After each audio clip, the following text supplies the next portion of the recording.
உனக்கு பிடித்த பலரிடம் பழகுவதை விட உன்னை மட்டுமே பிடிக்கும் ஒருவரிடம் பழகிப்பார். உன்னையே நீ புரிந்து கொள்வாய். அன்பு நிறைந்த உள்ளம்தான் சண்டை போடும். விலக அல்ல, விலகிவிடக் கூடாதே என்பதற்காக. பாசத்திற்காக உயிரை கொடுப்பது சுலபம். ஆனால் உயிரை கொடுக்கும் அளவுக்கு பாசம் கிடைப்பது கடினம். சிலரின் மீது தோன்றும் அன்பு காலாகாலத்துக்கும் அழியாதது.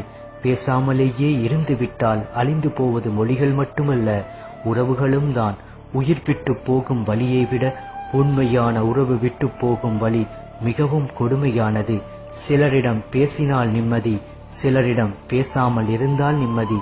யாருமே இல்லாமல் இருப்பது தனிமை அல்ல, சுற்றி எல்லோரும் இருந்தும் யாருமே இல்லாத ஒரு உணர்வே தனிமை. யாரையும் அதிகம் நேசிக்காதே. அவர்கள் நம்மிடம் பேசாத ஒவ்வொரு நிமிடமும் நரகமாகிவிடும். யாருக்காக நம்மை மாற்றிக்கொள்கிறோமோ அவர்கள் வேறு யாருக்காகவோ நம்மை விட்டு பிரிந்து செல்கிறார்கள். நம் இதயம் எந்த அளவுக்கு பிடித்தவர்களிடம் சண்டை போடுகிறதோ அந்த அளவுக்கு அவர்களிடமிருந்து அன்பை எதிர்பார்க்கும். நீ நேசித்த இதயத்தை ஏமாற்றி விடாதே. பின்பு நீயே தேடிச் சென்றாலும் நேசித்தாலும் அது உன்னை நேசிக்காது. வாழ்க்கையில் யாரும் கற்றுத்தராத சில பாடத்தை தனிமை நமக்கு புரிய வைத்து விடுகிறது. வாழ்க்கையில் யாரையும் நம்பி வாழ்ந்து விடாதே என்று.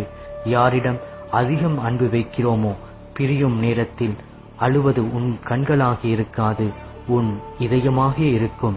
மனம் திறந்து பேசுங்கள், ஆனால் மனதில் பட்டதையெல்லாம் பேசாதீர்கள். சிலர் புரிந்து கொள்வார்கள், சிலர் பிரிந்து செல்வார்கள்.